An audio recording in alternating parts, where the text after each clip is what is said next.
So now that you're a Tuscan wine aficionado, it's only natural that we pair these wines up with something simply Italian. This is going to be super easy to make with just a handful of ingredients in total. This recipe only uses about 5 ingredients in total, so it's going to be super easy. And it starts with a nice rustic loaf of bread, thickly sliced. I like my bread nice and crispy, so I'm going to oil up a baking sheet and throw it under the broiler for a few minutes. Drain the sun-dried tomatoes, and you may want to reserve the oil for later.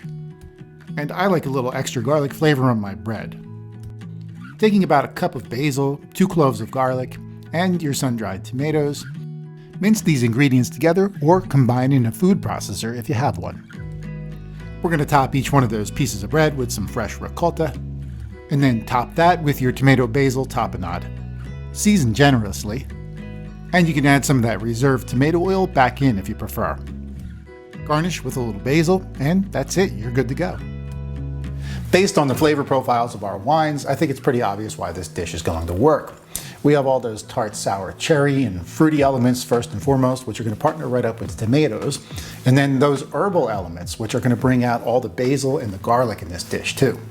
Now, I do have a bonus recipe for you. It's an authentic Tuscan dish that I learned from a winemaker while visiting Italy. And you'll get that recipe free when you purchase this set through WTSO. I do hope you get a chance to make this dish and then pair it up with these wines and of course taste together with us in real time for our live event coming up in a few weeks. If you want to get set up for all of that, go to WTSO.com, purchase this set, and reserve your spot for the date. I can't wait to see you all there. Ciao.